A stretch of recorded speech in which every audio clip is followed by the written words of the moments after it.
Oh, hello. Welcome to I Feel Fat Today. I'm your host, Kelly Taylor.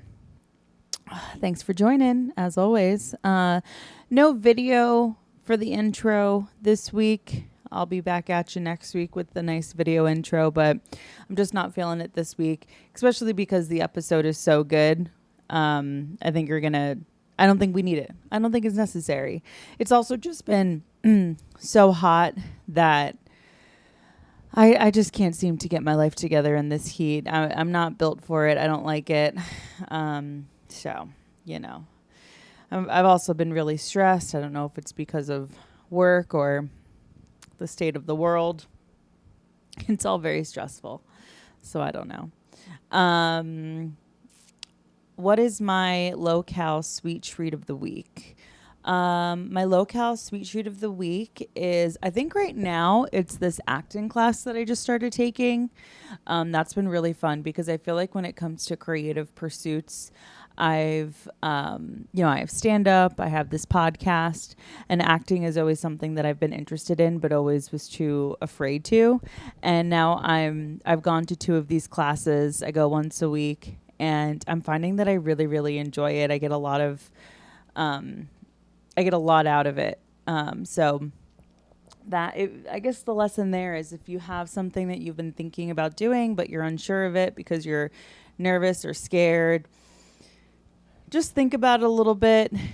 If you're hesitant to do it because of something like the price of it, think about it, write it down, and then the universe will present itself with options that are affordable to you, because it's literally what happened to me with this stupid acting class.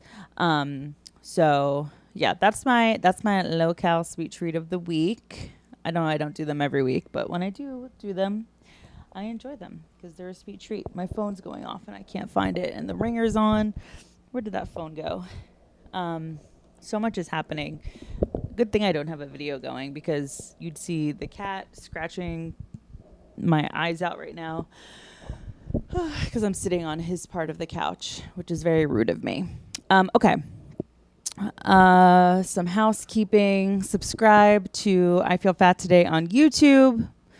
The subscribers are going up over there, and I really appreciate it. So please like and subscribe over on the YouTube where we have full video episodes. And then head over to Apple Podcasts to rate and review. Give a 5-star review over there. We're growing over on Apple. If you would like some advice, hit us up at our email at ifeelfattoday@gmail.com. And follow us on social media. You can follow the podcast page at I Feel Fat Today, where we post clips of the show and updates on when each episode is out. And follow me, your host, Kelly Taylor, at Hello, This is Kelly. Okay. I know last week I said I was going to come to this episode with a bunch of different topics, but I'm not doing that.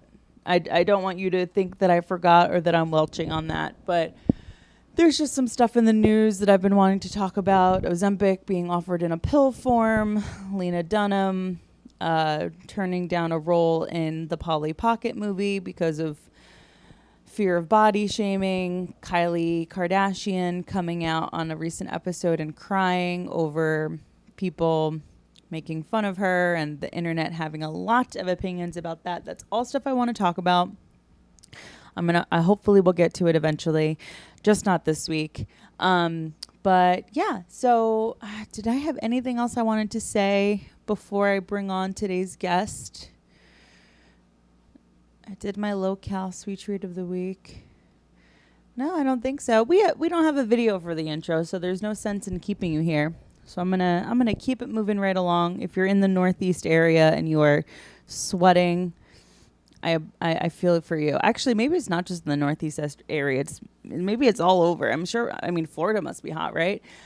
Oh, try to stay cool. I really think it's like cooking my brain. It's too much for me to handle. So what I recommend is to stay in an air-conditioned place and listen to I Feel Fat Today.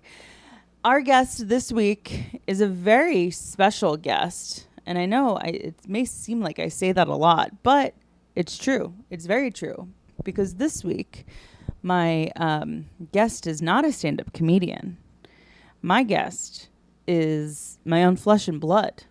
That's right. You heard that correctly. My guest this week is my brother. And he has come on to tell us about life as a flight attendant. And you also get to look a little bit under the hood as to why I am the way that I am. If you're a fan of the show and you want to get to know me a little bit more indirectly, I think that this is a good episode for you to listen to. So please welcome to the show my guest this week, the amazing Frank Taylor. Everybody, my brother Frank is here on the podcast this week. Very exciting. Yeah, I'm probably your most famous guest you've ever had. Your most well-known guest you've ever had, I think. I'm sure. You're a big fish in small ponds. Is it cringe to have your sibling on your podcast? I don't know. I don't think so. I've only ever had comedians and someone that's specialized in a field. So I don't know, but you do know the most about me probably out of anybody. Mm-hmm. You've known me the longest out of anybody. But you are specialized in a certain field, which we're going to talk about. I feel like I'm specialized in a couple fields. Yeah. Like being a bitch.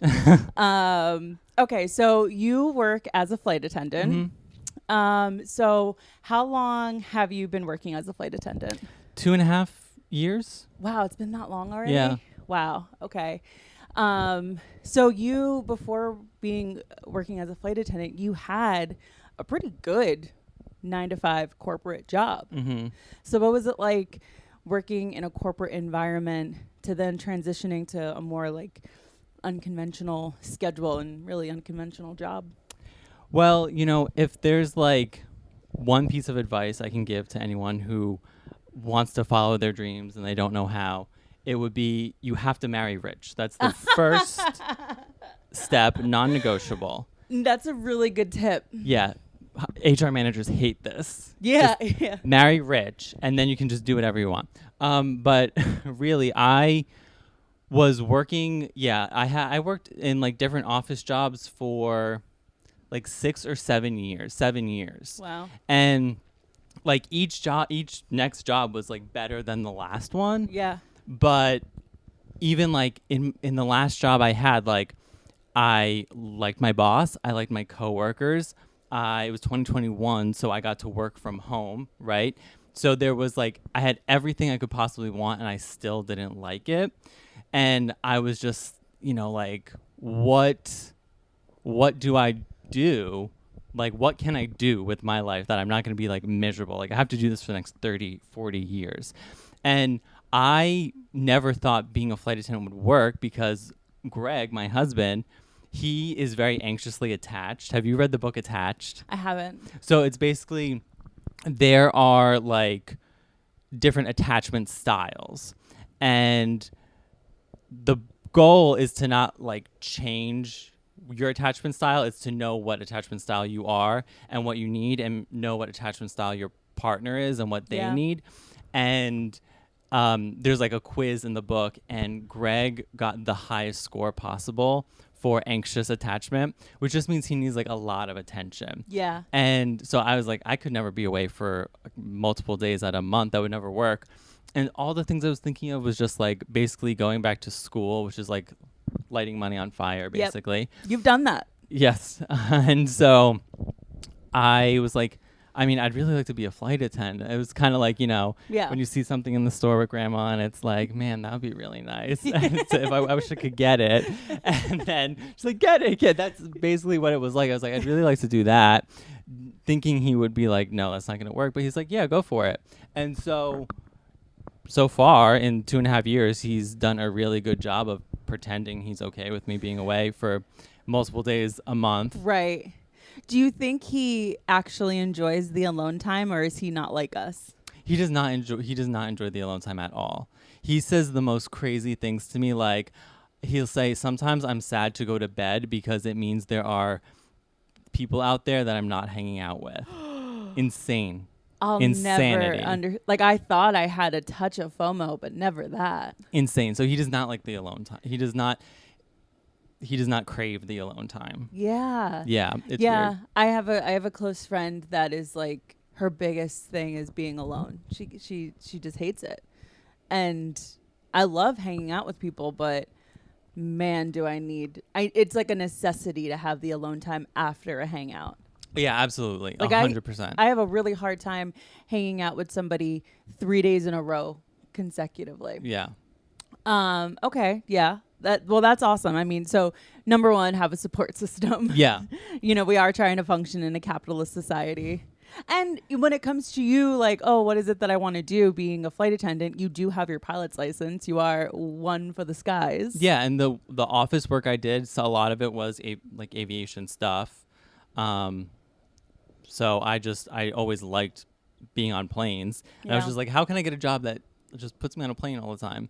Yeah. And so so it's a good fit. I actually was having a conversation with somebody recently, and I said, I'll never understand when somebody says to me that they switched jobs and now they're more stressed out at this new job.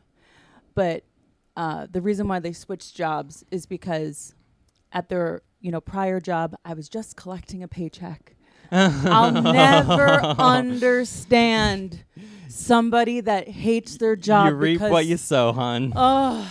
So when you were at the work from home office job, was it like, I'm just collecting a paycheck? Or were you like, No. if I have to fucking deal with this email? Email. Yeah. It was, I said, what job does not have email? Yeah. What job does not have email? I can't do email anymore. It's messing me up so bad. Yeah. Yeah. I was like, I just can't do email. Totally. Okay. Yeah. Just checking, honestly. I wanted to ask you a little bit about just the look of a flight attendant. And I have a feeling the answer is no. But is there any like guidelines or regulations for the height and weight of flight attendants now? The only thing you have to do is you have to be able to fit in the seat with the seatbelt buckled. And it's not like a seatbelt that goes down here. It's more like a harness Yeah, thing. the harness So thing. that just has to click. Is that called a jump seat? Yeah. Okay. That's the only thing. And the appearance standards are just like, this is how your uniform has to look. This is how your makeup has to look. This is how your nail polish has to look. Can boys wear nail polish? Yes. But it's basically like, those are the appearance standards. It has nothing to do with weight. But remember I sent you that chart. Yes. I actually looked at one of the earlier episodes in the introduction. I took a look at that chart. And I'm sure like there's the BMI standardized chart. Was that airline chart even harsher, or was it about the same? I'd be interested to see. I have to look, but the BMI is really difficult, so I would hope that it was less harsh. I would be interesting to see if it's the same or even more harsh. Yeah. But airlines stopped using that in the early 90s. Yeah.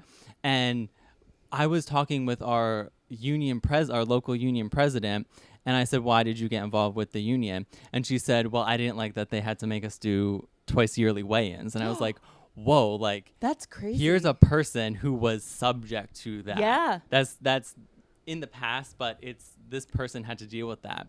And she said that weigh-ins would be twice a year. You got weighed every 6 months. And if you were overweight, you got a month off to lose the weight. And so some people would put weights in their pockets just to get the next month off.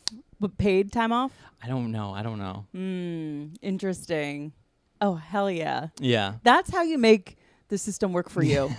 Absolutely. Yes. And was there any mention of weight outside of like appearance, hair, makeup, nails in training? No. Nothing at all. No. Yeah. I mean, I think it might have been like, you get fitted for your uniforms at the beginning of training, and then a couple weeks later, you get them at the end of training. And I think it was just kind of like, it's going to be very hard to get a second set of uniforms for you from where you were fitted at 4 weeks ago. But that's about it. How many sets do you get? I think like between 2 and 3. It depends on the piece, Did you have to pay for them? Yeah. Oh, gosh. Yeah. They pay you so little and you have to pay for the uniform. Yeah, it's like $20 comes out of your paycheck. For the next 5 years or something. Yeah. At least you don't have to go to like a Flynn and O'Hara. And get it done. Don't get me started. Okay. So you mentioned that your job has you at times far away from your spouse. And so you spend a lot of time alone, which isn't an issue for you because you enjoy that. But is there any mental health support through your company or other airlines that focus on the mental health of flight attendants? Well, if you have a serious problem and a substance abuse problem and you have to go to rehab, they will put you in an inpatient facility. Wow. They'll find one for you and you'll have a place to get well. But there's a big gap between being okay and needing to go to rehab for substance abuse, right? There's like a gap there. And so a lot of people fall into that gap. And it's really tough because, there are thousands of flight attendants and you might not work with the same person twice over years and years and years. So you'll be meeting people and talking to people. But if you need that social interaction, it's going to be very lonely. Yeah, it sounds like in that gap is maybe where an issue could start. That gap is like 99% of people. Do you know when the program started where they would send you off? I have no clue. That didn't just exist. Something had to happen. Right. Where it was like, we're losing attendance. I guess we're just being proactive about safety. It's about safety because safety. You don't want someone who is on substances to be a flight attendant. Very true. So it's really like a safety initiative. Yeah. They want people to show up to work. Okay. Yeah. Okay. Interesting. All right. And so outside of that, is there any other sort of programs? That's all that I'm aware of. Yeah. As a flight attendant, dealing with plus size passengers. So is it common for individuals to ask for seatbelt extenders?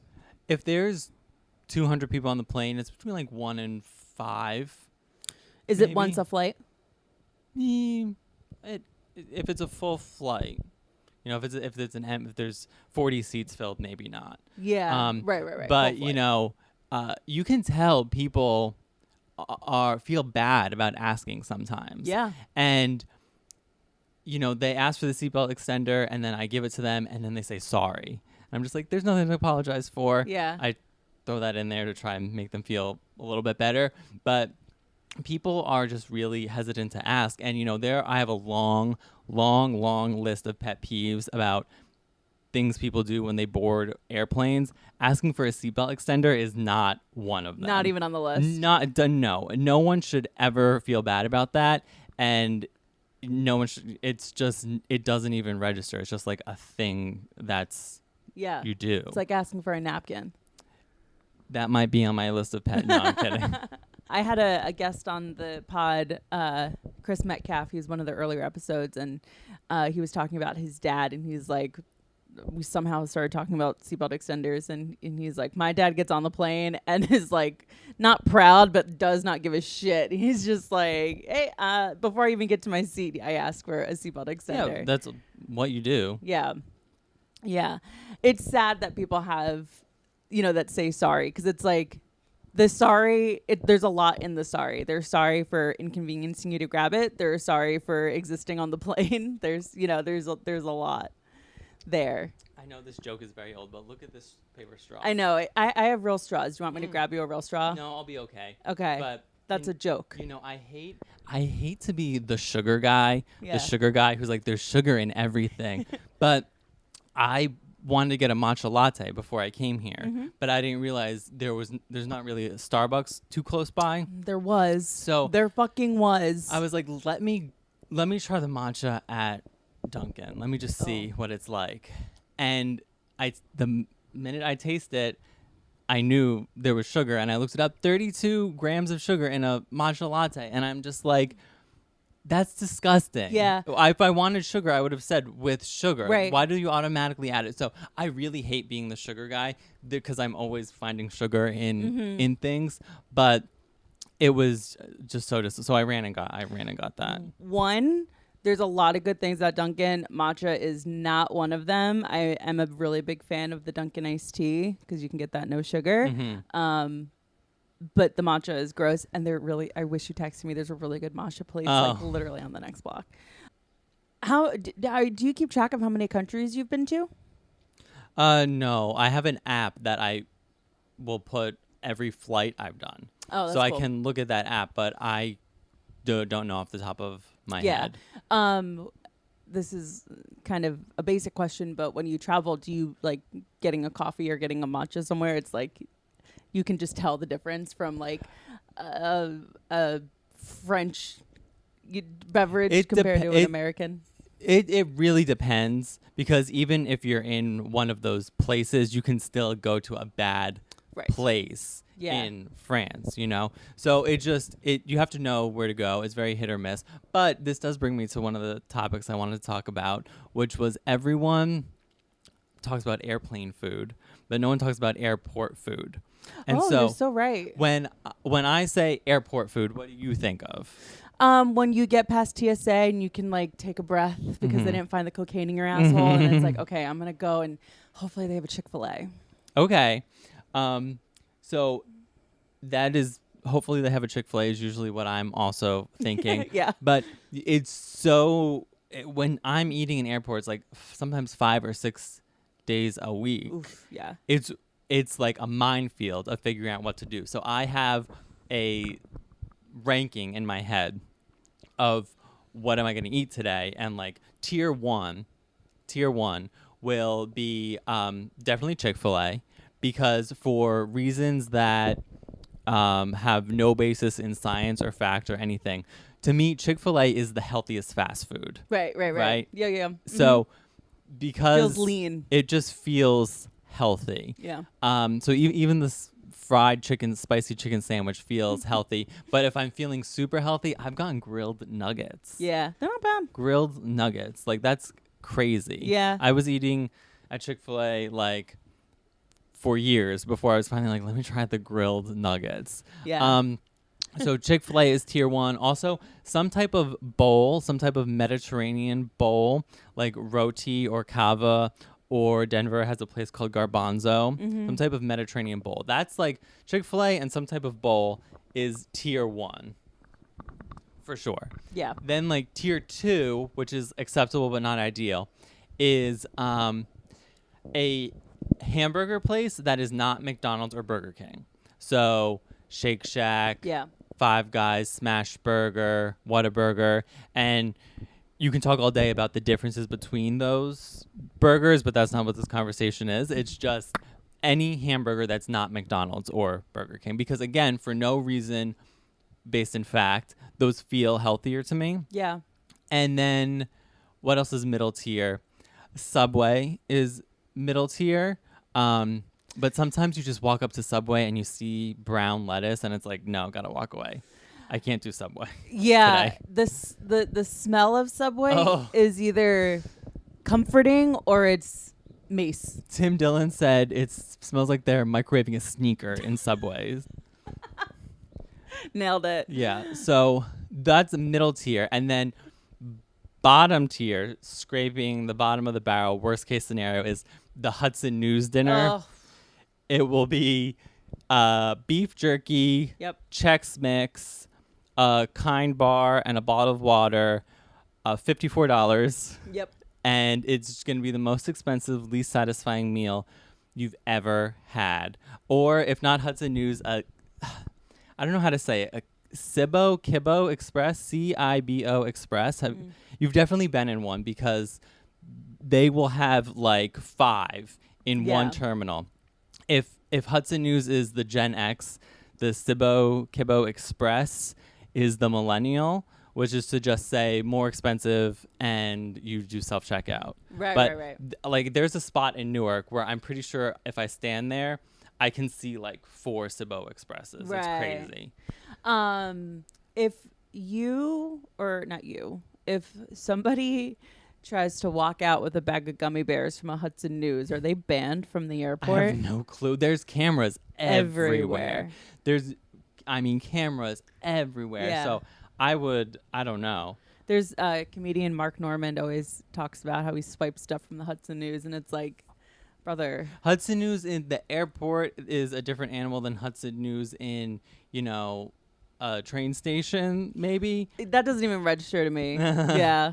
There's something about airports. It feels governmental. Yeah.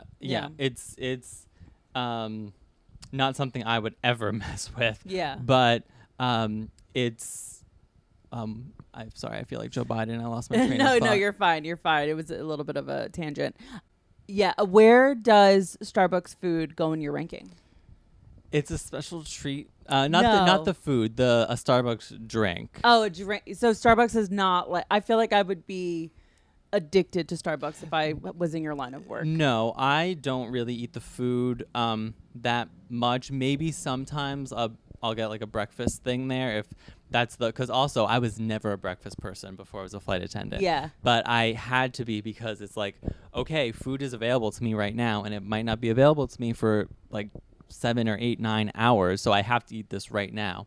And so maybe I'll do that. But the drinks, a Starbucks drink is a special treat. Yeah. Intuitive eating airport edition. Yeah. So it's, oh, and that was the other thing I was going to say. A lot of people bring coolers with them with ice packs and stuff, but I'm not doing that. That is schlepping that around Yeah. is just too much. And I am not going to eat a thing of yogurt that has been out of the refrigerator for 3 days. I don't care how many ice packs you have in there. It could be an entire cooler of ice packs with one yogurt in the middle, and I'm not eating that. It's been out of the refrigerator for too long. But people go crazy with the coolers, and I can't. A white refrigerator. Yeah. Ugh, that's I gross. can't. I mean, listen, I've had some stints out on the road where I grab some yogurts from the continental breakfast because I know I'm not going to have food for a while. So like I have had a yogurt that maybe has been mildly past its prime, but I feel you. Yeah, it's not something I'm going to do. That's the guide to airport food. Airport food. What is the best airport? Denver. Really? Yeah. They're the haunted one. Yeah, The evil one. I don't know a lot about that. The only thing I know is about Lucifer, Yes. the statue, Mhm. because that thing is creepy looking at Very it. scary. It's very scary. After it killed its creator, why would you still put? That's the only one I know about. But Denver has the best food overall. Okay. Do you have any opinions about the way airports are configured of like getting from the gate to this part, or is it completely different because of workers of the airline take different routes? Or Yeah, it's every airport is different, and every airport is always changing. yeah. So no, I'm not an expert in like Yeah. the Architecture. layout of the airport. Which airport has the worst food? The really small ones with no food at all. Yeah. Yeah, that's tough. You know, it's like you're giving me a Cinnabon and that's it. That's the only thing I can work with right now. A Cinnabon. I can't. What am I gonna do? So it's the ones where at least if there's 4 or 5, even just 4 or 5 options, and for those 4 or 5 options are open because they're not everything is always open. Yeah. So it's the ones that don't have anything at all. But, you know, Newark, I just discovered actually has a pretty good looking salad bar. Oh, I haven't been to Newark in a while. Well, actually, I've been to Newark recently, but not enough time to like mosey around. And the thing that annoyed me about Newark was they put all this great food right before TSA.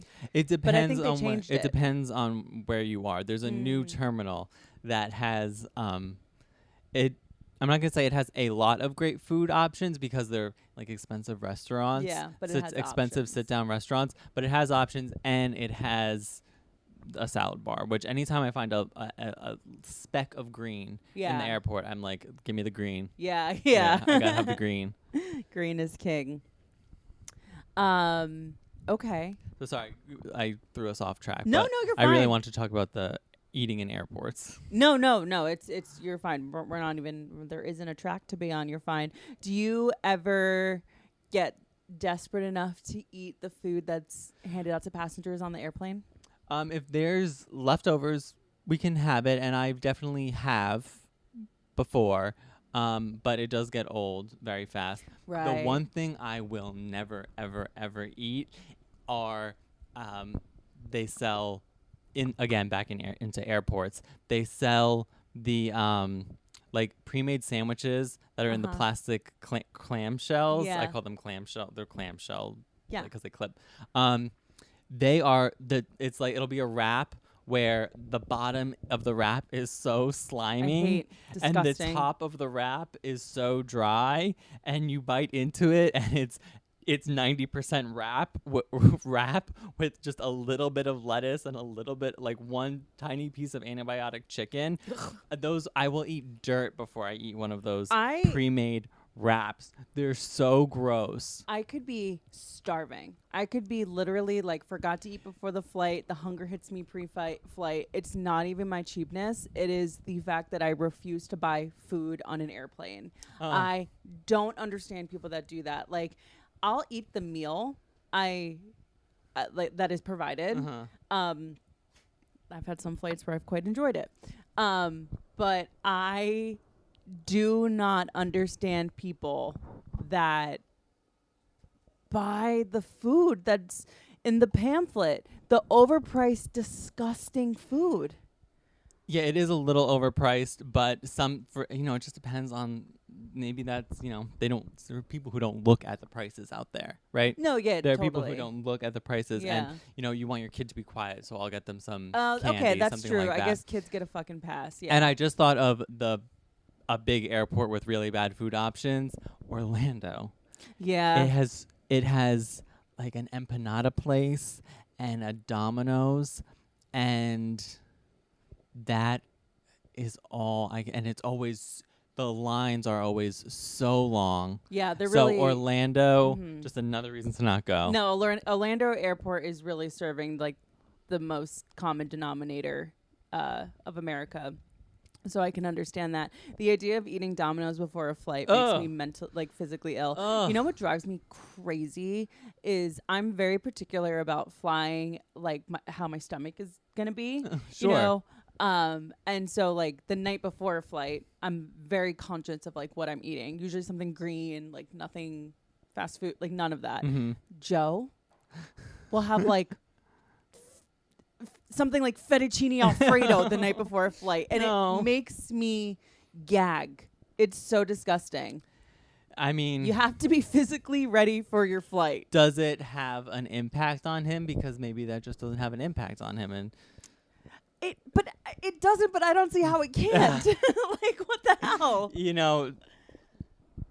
Life is very unfair. No, that's very know. true. Yeah, like some people can just have fettuccine alfredo and it's no problem at all. Yeah, like I cannot. I have started a note in my phone of like, how does this food make me feel?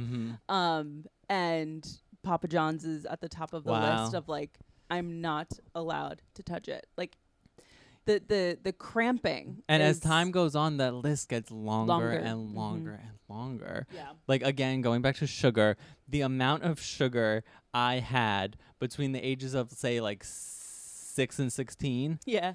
On just take all the sugar I had and average it out, I would have had more sugar in like 1 month in those ages than I do probably in like the whole year now. Yeah. Because it will just make me sick to my stomach. Isn't it crazy? It's crazy how it changes. Are you somebody that gets crazy about the sugar in like fruit? Like, will you not No. eat apple chips? No, I do not look at sugar in fruit. Okay, good. No, it's because I can't stand that. It's the sugar in the matcha lattes. It's the I drink a lot of water on the plane, but I also will put electrolytes in it.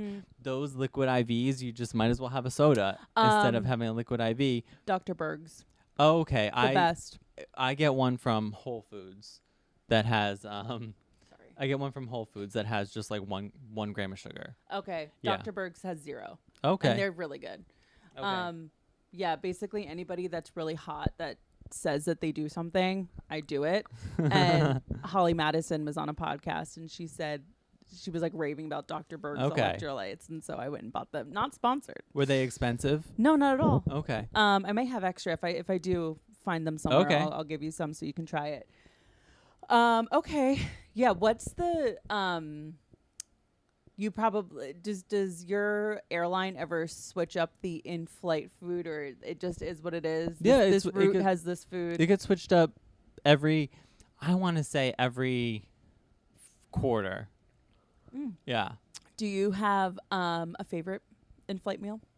No. How much better is first class in-flight meal to economy? No comments. Oh my gosh. All right. Better. Yeah. You get what you pay for. Okay. Great. Love that. Okay, so pivoting a little bit. I think that's all the questions I have about But you know my favorite part about being a flight attendant though is when I'm working first class and when there's someone in first class who has never been in first class before, it shows all over their face. They cannot hide it no matter how hard they try. And they are just like so excited, and just giving them giving them an extra dessert just like blows their mind. I love that. I get my mind blown when I'm in economy and I don't ask, but they give me 2 bags of sun chips instead of 1. Like that blows my mind. I feel like I've hit the lotto. Yeah, so I love when people have never flown first class before and they're doing it for the first time, and you know they're taking pictures of them and like their maybe their kid or their significant other, and you like offer to take a picture for them. Yeah. And just like you only have to do like the tiniest things and they will like love you. Yeah. Oh, never have I ever flown first class. How do you feel about children in first class? I mean, I'm not paying for it. Yeah, you don't care. I'm not paying for it. Yeah. Do you prefer, because like as a flight attendant, you work different sections of the plane, right? And as far as what I prefer, it depends on what route are we doing, what time of day is it, what type of plane are we on, so it always changes. All varies. Yeah, I feel like the first time I ever do first class, I want it to be like a good international flight. Like I want to enjoy all of what first class has to offer on like my flight to Paris. Yeah. You know? Well, haven't you done when you went that was a business class? It was business. It's the same thing. Oh, okay. So I guess I have. Yeah. See, when you're just like flowing through the universe, not trying or expecting anything, that's when you get the good stuff. Yeah. Did your seat lay flat and you got? No, to go it to didn't sleep? lay flat, but it was. I did feel like I was in a movie theater. The Okay. seats were massive. Yeah. Did you fall asleep completely and fully? No, because I had that first class energy where I was enjoying every aspect of it. Okay. And that was when I was in college, and Yeah. so like I wasn't flying much. And I mean that was still when I was going through that weird, annoying, like super afraid of flying phase of my life. But I also felt really special because I was the only one in my class that got to move into like the upper part of the plane. Yeah, I've never flown on the upper part of the plane. It's so insane that there are planes, I've never flown in the upper part of any plane. And it was just me, my professor, and her husband that got to be in the upper part. And I think I was in the middle, and it didn't feel like a middle seat. That I'm quite jealous. It was you got great. to go in the upper part of the plane. It was pretty But great. more importantly is those when you can go to sleep. Like, how many times have you gone to Europe? Like a handful, right? Yeah, less than 5, but yeah. Yeah, but like you get there and like you are so tired, but you're like, I want to go and like do everything. When you can go to sleep and you feel like a human being, it's a totally different experience. Oh yeah, like it is a totally different experience when you get a good night's sleep and then you're gonna go out and be a tourist. Yep. I landed in Australia. It was morning time there. And I had drugged myself so efficiently that I was able to sleep so well in economy. Didn't get up once the whole flight. And LA to Brisbane. And because I had a window seat and I don't ask the people in the row to get up. And I was fine the whole like I it's got incredible to Australia. when you I didn't have any jet when you get lag. that sleep right. It is incredible. And it's called business class because usually companies are paying for their executives to be there. Right. And you realize they're not paying for you to be in business class out of the goodness of their heart. They're paying for you to be in business class because when you land, you got to go to a meeting. Yeah, and you got to have do work. this PowerPoint presentation in your meeting, and you better be rested for it. So it is just incredible when you can sleep and you get halfway around the world and you feel like a human being. That is actually good for somebody, a good piece of information for someone to have when they have a company that isn't paying for them to be in non-economy, to be in business. My friend Tori, she had to go to China for work. She was doing the big trade show that's over there. And on the way there, they got her business. And on the way back, they only upgraded the two, leadership people and not her and her coworker. So she had to do economy in that flight from China in economy after just working grueling days at the trade show. I've never heard a business saying business there, economy on the way back. That's nuts. Isn't that crazy? And she got back on maybe a Saturday night, Sunday, and then had to go right to work on Monday. It's if she had known to maybe say, do you want me to be fresh as a daisy for work? Maybe pay for me. Just a little life hack. Interesting. Does it annoy you how flight attendants are portrayed in movies or shows? I cannot watch a movie with an airplane in it. Never mind with a flight attendant in it. I cannot watch a movie with an airplane in it without getting annoyed. You know what show I fucking hated? What? You didn't watch it. I know you didn't watch it, but I can't remember the name of it, but I think it was Amazon Prime, and it had Idris Elba in it, and it was a plane that was either going to Dubai from New York to Dubai or Dubai to New York, and there was a bomb on the airplane. I lasted half an episode. Yeah. I will usually last all those airplane shows, anything to do with an airplane. I will get 20 minutes in and say, no, I can't do this. But even Home Alone 2, Lost in New York, he gets on the wrong plane, okay? And when he gets on the plane, he says, there's my dad over there. And then he goes to his seat and they close the airplane door. That door is on a very specific type of plane. And then they show the plane taking off and it's a completely different plane. And that annoys me.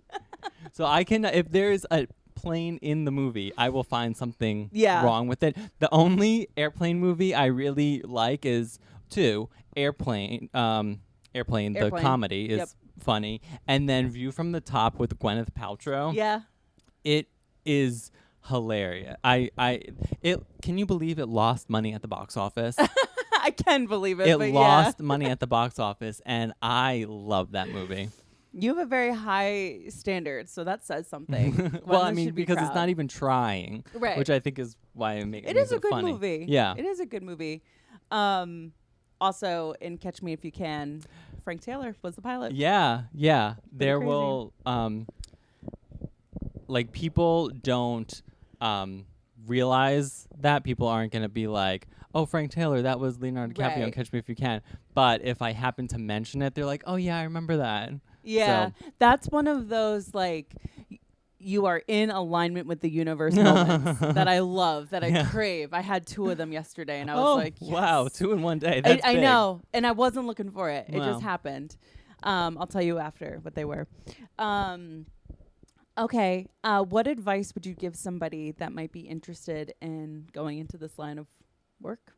You need to have a good support system at home. Good support system, because financially primarily. Well, but also when you come home and it's midnight and you haven't eaten yet, it's nice to have someone who made dinner for you and you just heat it up. But also, I make less now than I did my first year out of undergrad. So this man has a graduate degree, everybody. Yeah. You have your master's. Yeah. But that's okay, because that is just conditioning. To be get a master's, make the most amount of money you ever can. You were on the road to do that and you hated it. Yeah. You couldn't function. It was not sustainable. Yeah, it wasn't sustainable. No. Which is and to be able to recognize that you were I can't do this. And you were in a happy relationship. So it's everything was going the way it was supposed to be going, and you still hated your life. Yeah, that's the worst, when you get everything you want. You get everything you want, and you're so miserable. Yeah. It's so annoying. Yeah. And like you said earlier before we were recording, you're now I have a different set of things that I deal with. Oh, but yeah. You're not thinking about work this weekend? Yeah. It's a totally different matrix, but it's still a matrix. Yeah. When it comes, I actually came across a TikTok where these flight attendants, they must have been getting done with like their training class, and they were like, "I want to be, placed in New York, but I think I'm gonna get DC." Mhm. Is that like what is that in a paragraph in 4 sentences? What is that process? It's basically you go to training and they say, these are the 5 airports we can send you to. So put them in. It's kind of like rushing. You put them in order, and then there's everything is seniority based. So like the longer you've been there, the better, the more days off you'll get, etc. But when you're first starting out, Yeah. every airline does it differently. Some airline. So now that you're in your class, you're all starting on the same day. So how do you determine who's at the top and who's at the Right. bottom? And every airline does it differently. Some put the oldest person at the top and the youngest person at the bottom. Some use the last 4 digits of your social security Oof, number. Yeah. But I think that they stopped doing that because if you were born on a military base, your social security number will begin with a 0. And so that was unfair towards people. So they might have switched to they try to make it as like arbitrary as possible. So now you are ranked in your class based on Should be by how you did your grades, but it's pass fail. so it just has to be Yeah. as random as possible to start when Yeah. you're in your class. And so the person who is number 1, they can pick any one of those 5 airports and that's where they're going to go. But then it's like, okay, by the time we got to number 20, we only had Yeah. 19 spots for DC and everyone said DC. So Right. now you put Denver second, you're going to go to Denver. Right. Okay. Interesting. Yeah. I think I had one more question about the airplane. It'll come back to you. Yeah, it'll come back to me because I'm gonna move away from that in the time that we have left. Let me just check our time. Ow. My whole body just cracked. What is it? We've been going for about 42 minutes.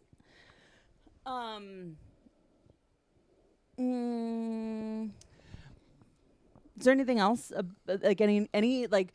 Oh well, no. Any funny stories or anything? Can you tell the The BBL. No, I have no idea what you're talking about. What about the story about you being held hostage? No. No. Patreon.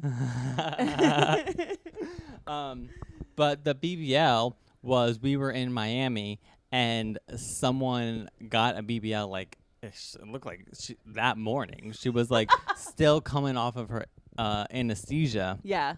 And she got on and was like really messed up and she thought she was going to stand for the whole flight. She thought she could stand for the whole flight. And we were like, you need to sit down with your seatbelt fastened. And she was like, no, my doctor said I'm good to fly. My doctor said I'm good to fly. And it's like, maybe you're good to sit. maybe you found a doctor who said you're good to fly, but we need you to be in your seat with your seatbelt fastened for takeoff and landing. And that like sort of she came on just so like meek and mild, like, oh, like I'm so sick. And that person was gone. Yeah. And she was screaming, yelling, like going nuts. And that was the only time we had to have like someone removed from a the flight. plane because she just refused to sit with the BBL. Did that delay things a lot?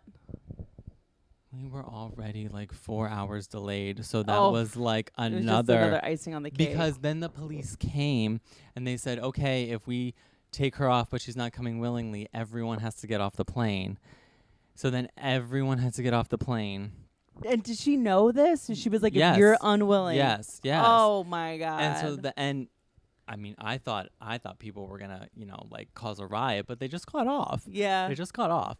And she still for another like 20 minutes the cops were talking to her. They were like, you can walk off yourself and get on another This never happens. flight Yeah. tomorrow, or you can come off in handcuffs. And she eventually did walk off herself, but I mean that was a miserable experience. Have you ever had Miami to Philly. Miami to Philly. Typical for that route. Have you ever had a known fugitive on the plane? What do you mean? Like, I was watching this one documentary. Actually, the lady in the story did get a BBL, so it's funny that was brought up. But she basically got arrested at the border in Mexico because she had warrants out for her arrest in America. And so she had to take a flight. Okay. She was driving through the border, but they had to take her on a flight to get her back to New York. And the story that she tells is that she, goes on in handcuffs. She's the last one to get on the plane, and they had to tell the flight attendants that there is a fugitive that's going to be on the plane. Yeah, that happens, but they're just like the most like nondescript, normal looking person. Yeah. It's not like it's really not a big deal. Yeah, it's not like Charles Manson. Yeah. What do you have to say to nervous flyers? Just do it more. Yeah, just do it more, and you won't be nervous anymore. Yeah. This is how you got over it. Yeah, no, literally, it was. Yeah. I mean, it's a little bit harder now, but I still, you know what it is? I listened to enough. I always think about how, like, when I'm nervous on a plane, I'm like, Nikki Glazer is on a plane right now. Tim Dillon's on a plane right now. Like, people that we know are on planes right now. And like, they would never be on a plane that goes down. So why would I be on a plane that goes down? And then I started thinking of it of like, I'm not that lucky. And I know how that sounds, but I'm not that lucky. Like, but just look outside right now. You will see an airplane. I know. You will see an I so know. that's what I think about is when I'm off, there are people flying. When I'm asleep, there are people flying. There are people flying when I'm not flying, and it's fine. And even if something weird like does out of the ordinary does happen, it's still fine, even though it was really. It could be a little bit more than out of the ordinary. It could be like the door coming off. That's insane. But everyone was okay. Right. Everyone. Except for the person that would have been sitting in that seat. Yeah. That freaked me out because that kind of thing is like, thank God nobody was on the standby list. It's very just like a freak thing. Yeah. Accident. Just that one guy didn't fill out the right paperwork. Yeah. And it actually was a couple that rushed to get on the plane and missed it. They were a couple. Really? Yeah, it was a couple. Oh, I missed that. Yeah. Has there been the majority? Well, obviously the majority of your flights are just normal fucking flights where people are getting their peanuts or whatever. Yeah. Has there ever been something where it's like you had to intervene or do something, like pull out the handbook and learn? Be like, has anybody ever had a medical event? Sure. That's more common than you. That's more common than you think. Yeah, so it's the passengers causing issues. Yeah. That is more common than you think, especially if you're taking a really long flight and there's 350 people. Yeah. Like how 350 people being okay for 10 hours, someone is going to have something happen. Not every single time, but more often than you would realize. Right. Sometimes, you just attend to them and you communicate to, like, the pilots can talk to doctors on the ground. Right. And you communicate and they're like, okay, do this, and it's fine. And sometimes you have to, divert, go land.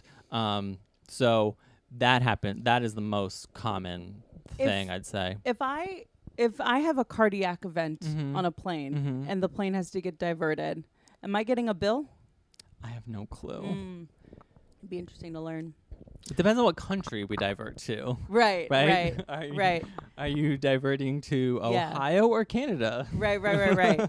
But if I cause a ruckus and I get too drunk, and I'm saying me, like I would do this, but like, somebody, starts slapping their wife, so we have to land the plane, then you get a bill.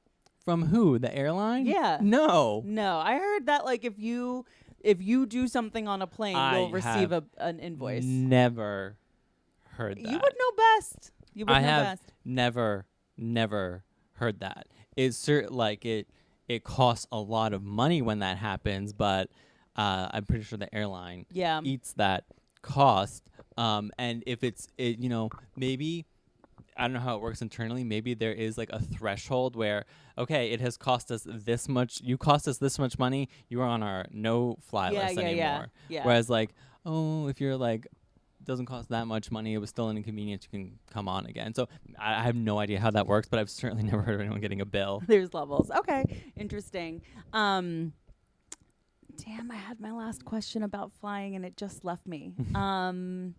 Get a bill for something happening. It must not have been a good question, so it's okay. We'll move on. Okay, so we're siblings, full blood, full-blooded siblings, and we look very different. You've always been this thin.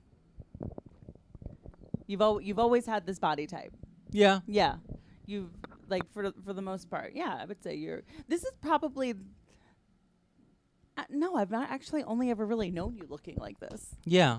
Yeah. It So- stays pretty even. So, have you ever struggled with food? And I don't mean in like a restricting kind of way, but like you were talking about before, how sugar makes you feel really sick. Like, have you struggled with, food hurting your body in the past?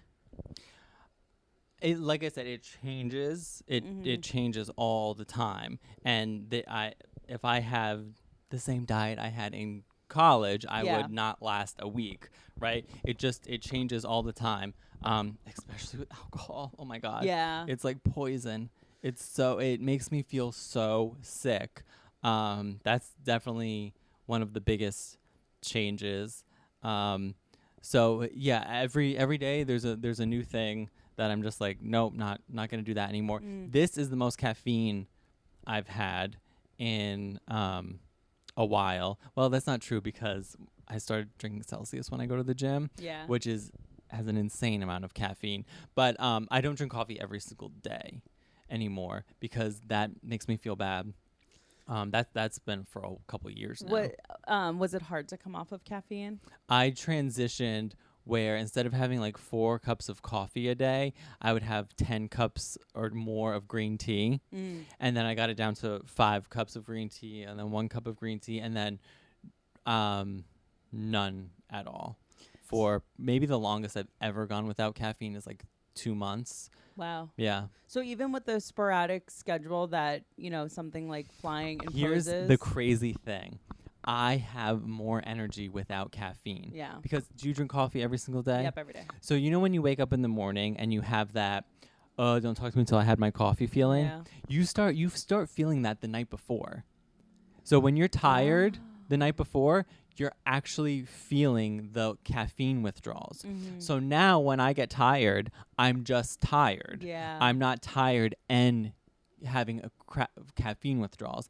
And it's like, how do I say this? When I'm tired, I'm only like 30 to 40% as tired as I would have been feeling. Most of that bad night fatigue feeling is you wanting more coffee. Yeah. It's crazy. So like, it's better to not. Yeah. When you have crazy hours, it's better to not drink coffee. What do you do though when you're tired? Basically, you have more energy. Yeah. So because the tired, it's unless you experience it, the tired is just feeling tired, not feeling like death. Yeah. There's a difference. So unless you've like experienced it, it's hard to really describe. But I just feel tired. I don't feel like I'm gonna die. Right. I don't feel like my schedule allows to not have caffeine in it. Like, And I you feel sit like in front of a computer. You gotta have this caffeine sit to in answer front of- those emails. You gotta. Yeah, I gotta have a little buzz going Yeah. to get through my day, and then bring it into the night. Because if I'm lucky, I have stuff to do at Yeah. night. If I'm fucking lucky, so it's like I gotta. Yeah, I feel like caffeine would be one of those things where I would go through the process of getting off of it, and then like I would be on the road and I'm driving for 5 hours, and it's like I have to have a coffee to get me through it, you Yeah, know. And then but- I'm back on the I've fallen off the wagon. Yeah. But back to your original question, I've pretty much always looked like this. Yeah. But what you didn't mention is that I'm also an extremely good and moral person.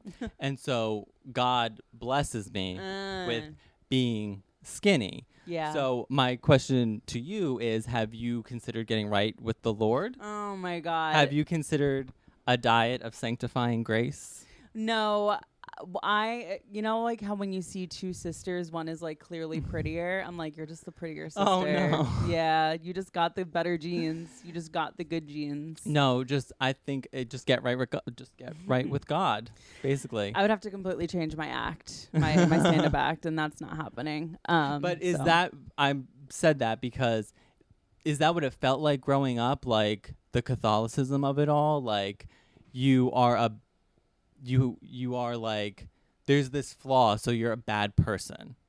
Yeah, I've never felt like a good person. I've never, I feel like it's been so conditioned in me to hate my body no matter how it looked. So I've only ever known a dislike. So I've never actually, I don't know if I've attributed it to being a bad person, but I have thought of myself as a piece of shit because of, you know, like I'm not a better person. But where does that feeling come from? I feel like it comes from just like the Catholic school and Yeah. like the morals like put on that comes from somewhere.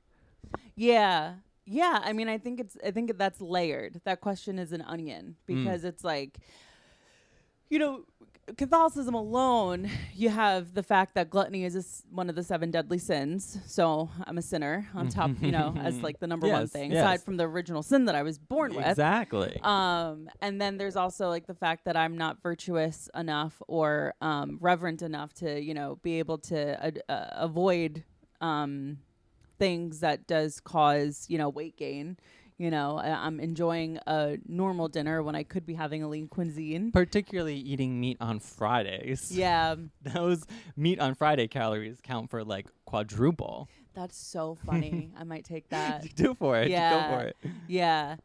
I do kind of like laugh to myself now when I realize I'm eating meat on a Lenten Friday. Because in college, I don't didn't. even know when it is. Yeah, you don't know I when don't it's even Lent. know when Easter is. Yeah. I do not have any clue. Something you listeners may not understand is that my brother has figured out how to get out of every fucking holiday. That I didn't go to Easter this past year. Uh-huh. I didn't go to Easter, which wasn't a big deal. I did get a little bit of a guilt trip from someone who won't be named, but like, yeah. Well, being a flight attendant is a big part of that. I'm sorry, I have to work. It's the best excuse. Yeah, I said I had a gig. Yeah, you have to work. I don't know who's having gigs on Easter Sunday. Oh yeah. You know, nobody gets married in a church anymore. Mm-hmm. Yeah. I think the Catholic school has a piece in it for sure. Definitely. Slightly off topic, but still on the topic of Catholic school. So because sometimes I've listened to a few episodes and there are things you've mentioned that I remember that are completely neutral events to me. Oh, okay. Like what? When we're eating a regular meal and grandma's eating a lean cuisine, that is something I remember, but that was a neutral thing to me. That doesn't mean it was neutral. It just means to me it was neutral. Yeah, to me that was catastrophic. And so I forget what. Oh, so like memories are like weird like that. So this is not deep at all, but I'm still gonna be careful how I word this question because I want to hear it from you. Trigger warning. No, I want to hear it from you. It's not deep at all. But when we were in, I guess like I was either in 1st or 2nd grade, so you would have been in kindergarten or 1st grade. Yeah. Our school lunch, Monday, Wednesday, Friday, it was pizza. Mm-hmm. What was it on Tuesdays and Thursdays? McDonald's. It was McDonald's. Yeah, it was McDonald's. How crazy is that? That's insane. I'm so glad you said McDonald's, and I'm so glad that I'm not crazy. Yeah. Because I remember being served McDonald's as a little kid. Yeah. But I'm like, that's crazy. It can't be. You must have been in 1st grade because I remember that being like specific to kindergarten. Okay. Yeah. So, and it didn't last long. No. But they were still doing that, and then I guess around it would have been late 90s, Yeah. right? They were like, okay, we can't be giving kids pizza and McDonald's for school lunch. Was it that we can't be giving kids pizza and McDonald's for school lunch, or was it budgetary cuts? I don't know. I bet you it was a budget. Do you remember how much a school lunch cost? It went up, but it was The original price. the original. I can't remember the original price, but I feel like the most expensive wasn't more than $4. That would have been like later, Like high school. 7th, 8th, 9th grade. Yeah, But the original price was $2.25. $2.25. And I don't know why I remember that that. was high. I don't know why I remember that, but it sticks out in my mind all the time because when I'm at Hudson News and I get a $3.50 Kind bar, I'm Yeah. like, I got a whole school lunch, whole school whole lunch. McDonald's for less than this Kind bar. Yeah. Do you ever reminisce about the food that was served, like the smiley fries? Not really, Me because neither. if you want smiley fries, you can get Mm. them. Yes, but you know what you can't get? The chocolate chip cookies that was sold at the concession. But think back to how gross they were. disgusting. They were so disgusting. gross. They were in wax paper and they were so greasy you could see through the wax paper. It wasn't even like you could see through paper. You could see through wax paper. Yeah, They all the soaked through cool wax. girls got one chocolate chip cookie and an order of French fries. And the pretzels that were filled with cheese Yes. tasted like chemicals. Yeah. I've never had a food that tasted more like Drano in my life than a pretzel with the cheese inside. Like it would burn your tongue. Yeah. It was so chemically. Yeah. Oh, that's so funny. And this was the healthy food once they got rid of the McDonald's. Yeah, this is the replacement. The number one thing, if you were going to ask me the number one thing that stuck out to me about our school lunch. Now, listener, please remember, from kindergarten through senior year of high school, we ate lunch in the same room. In the same room. Our whole lives. And the number one thing is just how vile the peanut butter and jelly sandwiches were. Oh yeah, they it looked like someone made the peanut butter and jelly sandwich and then like put them in a dryer and let them go around because they would look like a softball. Why does it look like a softball? Yes, and they would be wrapped in the cellophane. So they was a softball. Yeah. It really was a softball. I just remember the jelly seeping through the white bread. I never touched it in my life. I never ate that. And I know another thing I was going to ask you about. Weight Watchers candies. Yeah, yes. When I say Weight Watchers candies, what comes to mind? It's so funny. Last week I just was having a conversation about really delicious protein bars that were diety, but Ugh. and they weren't delicious, but at the time we ate them up. I would say Chemically Addicted at the time. Yeah. Really? You had that much? Yeah. You had that much Weight Watchers candy? Yeah. And you're talking about like the almost like faux Twixes Well, where they were thin. there's different varieties. Mhm. So I think there were two things. There were chocolates that were co-branded between Weight Watchers and not Dove. Russell Stover's, Dove? Whitman's. Whitman's. Oh. They were co-branded Oh, yeah. between Weight Watchers and Whitman's, and just looking at the packaging, I could tell like that's gonna give me diarrhea. Like it doesn't look. It's yeah, not. I didn't really like those I so much. I no, but And what I'm thinking of might not have been Weight Watchers, but still diet. no, it was branded Weight Watchers Mm. and Whitman's, and then there was and it had the point on it, and then there was Mom had this candy that it was about the size of a gummy bear, only it was completely square. And I remember it this.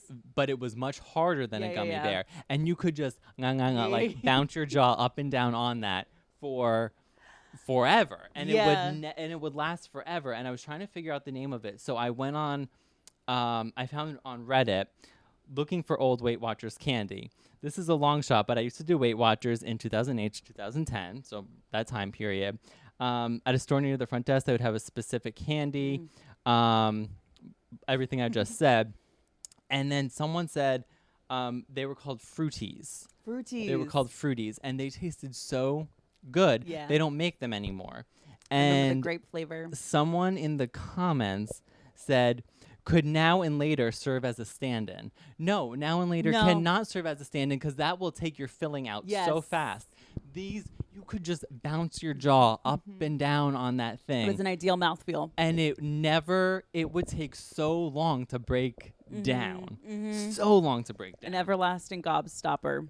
Yeah, pretty Yeah. much, but soft. But better. But Yeah. better. But better. Yeah, and so Mom had those would like pop up like Yeah, around yeah, the yeah. house every so Yeah. often, and I loved it I when know they popped nothing of the food in the house was consistent.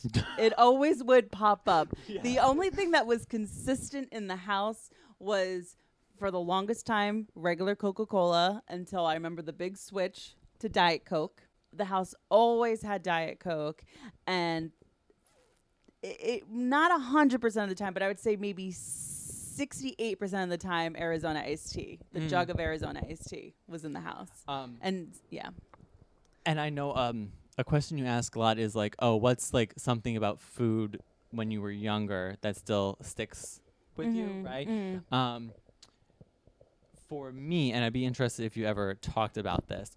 For me, what I remember most about food is food was treated like it was very scarce. This gallon of milk in the refrigerator is it's the last gallon of milk in the known universe. Yeah. There is not a store 5 minutes away where we can go and get another gallon of milk. This is it. Yeah. And that still sticks with me to where if I'm using, let's just stick with the milk, for example. If there's milk and I have a recipe that needs milk, I'll look at the gallon of milk and say, okay, well, if I use this, then in this recipe, there'll be just enough left for Greg to have in his coffee in the morning, but then I won't be able to use it for this other recipe I want to use tomorrow night. Yeah. And I have to remind myself, you go to the store and you buy another gallon of milk. And that's for an inexpensive item. Imagine Yeah. something expensive like a face cream. Right. You know, do Yes. you do that? No, it's funny that you're pointing it out because I've always had that as a feeling, but I don't think I've ever vocalized that. Okay. Because the thing that stands out to me for that is Sips iced Sure. tea. It's Yeah. I use and milk. but milk 100%. I use yeah, milk yeah. as an example, but it was Right.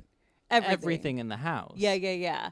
And it's good to acknowledge it because I kind of notice